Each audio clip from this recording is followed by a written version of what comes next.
guys, bonjour à toutes, bonjour à tous. Edouard Montaz, assistant de Sean Clément en France. Aujourd'hui je reviens vers vous par ce magnifique temps ensoleillé, un petit peu de vent, donc j'espère qu'à la caméra vous allez entendre tout ce que je peux dire avec le micro. Donc aujourd'hui je reviens à vous parce qu'on a pu voir ce week-end un magnifique tournoi du Grand Chelem avec le Masters. Et vous avez pu voir un joueur qui est très important pour moi qui s'appelle Bubba Watson qui a gagné son premier tournoi du Grand Chelem. Et pourquoi c'est important pour Sean et moi? Parce que c'est le plus grand représentant de la méthode de Sean Clément. Eh bien pour une raison très simple, parce qu'il tourne les hanches à 70 degrés dans le backswing, parce que ses bras sont lévités dans la gravité, parce qu'il y a une belle pose en haut du backswing, et parce qu'il y a un beau squat dans son swing de golf. Tous les ingrédients d'un humain sur planète Terre qui réagit au poids des bras et du club qu'il swing vers une cible. Donc c'est formidable, et pour la petite histoire, à chaque fois on me demandait quels sont les joueurs qui sont vraiment dans l'esprit de Sean Clément dans la manière de swinger le club, et je répondais évidemment Bubba Watson, et on me disait à chaque fois oui il est très long, mais il n'est pas très précis. Donc je pense que maintenant les choses sont remise à leur juste valeur et que Bubba Watson est non seulement très long et très précis, un grand travailleur de balle, et que le swing qu'il produit, bien évidemment, il a une grande vitesse de corps et beaucoup de talent, mais est à votre portée. Donc c'est notre travail avec Sean de vous l'enseigner.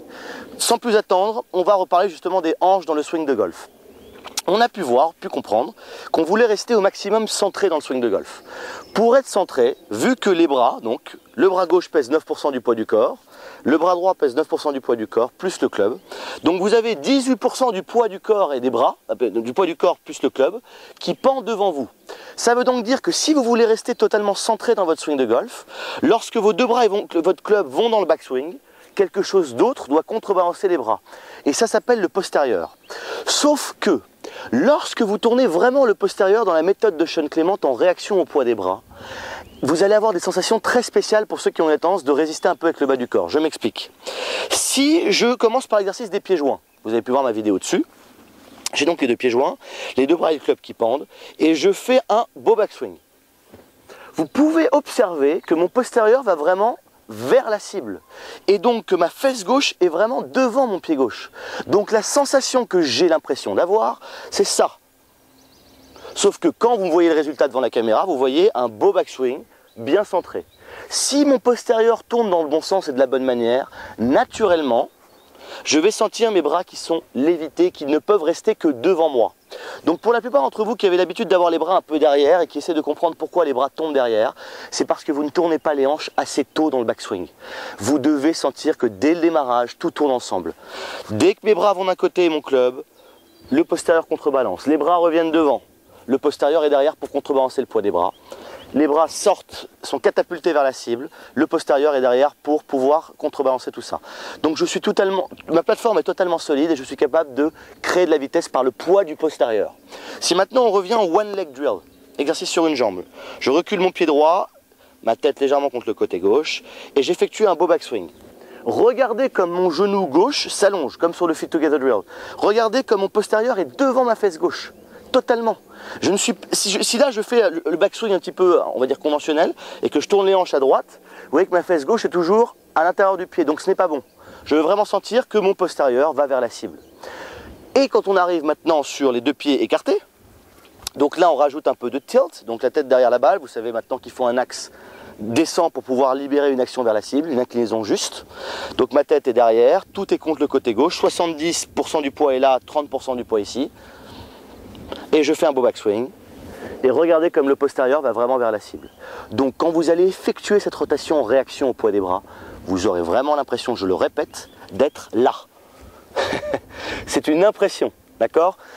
Votre système nerveux va vous dire qu'est-ce que tu fais? Mais sauf que la première balle qui va commencer à sortir sans effort, vous allez vous dire ah oui, je comprends ce qu'il veut dire par le sans effort. Donc on démarre la motion perpétuelle, le mouvement aller-retour sans s'arrêter. Et mon focus est totalement de sentir que je reste centré. Donc j'ai les yeux sur une petite brindille d'herbe ici. Et je swing le club aller-retour. Le postérieur contrebalance. Le postérieur contrebalance. Observez à quel point, de profil, les jambes s'allongent. Une petite note là-dessus. On entend souvent, oui j'ai envie de tourner les hanches, mais mes genoux doivent rester fléchis. Malheureusement, le corps humain n'est pas construit comme ça. Ça veut donc dire que si vous voulez tourner les hanches, vu que le fémur, qui est l'os le plus long du corps, c'est la hanche, mais c'est aussi la moitié du genou, vous devez laisser les genoux faire leur travail. Si vous bloquez vos genoux et que vous essayez de tourner vos hanches, c'est deux vagues qui vont l'une contre l'autre. Donc vous faites du surplace. Si je suis de profil ici, regardez que je démarre vraiment avec une bonne sensation de genou fléchi. J'ai mon backswing, mon postérieur va vers la cible, mes jambes s'allongent légèrement, elles ne sont pas tendues, juste allongées. Tout ce que le corps fait en réaction au poids des bras, je le laisse faire. Et dernière petite image pour aller jusqu'au bout du swing de Bubba Watson, et donc du swing de Shaun. Si là je me mets en posture contre le côté gauche, et je mets un club ici, d'accord? Et je le garde ici avec mon pouce, et que j'effectue ma rotation des hanches vers la cible, remarquez que dès la montée, je crée un espace entre le club et moi. Donc j'essaie de le garder bien solide. Je recommence en démarrant d'ici et je tourne les hanches. Donc j'ai créé de la largeur même déjà ici. Ça veut donc dire que j'ai déjà transféré mon poids dans le backswing par le postérieur. Ce transfert de poids arrive naturellement si vous êtes focus sur le fait de rester centré avec un postérieur qui tourne. On met une balle dans le chemin pour histoire de couronner tout ça. Donc j'ai ma cible qui est là-bas à peu près. J'ai un petit point de repère. J'ai un panneau de 135 mètres un peu sur la gauche là-bas. Donc je m'aligne. Je veux vraiment sentir le poids des bras qui pèse. Voilà, là je sens le poids de l'unité bras club. Et je laisse le postérieur réagir.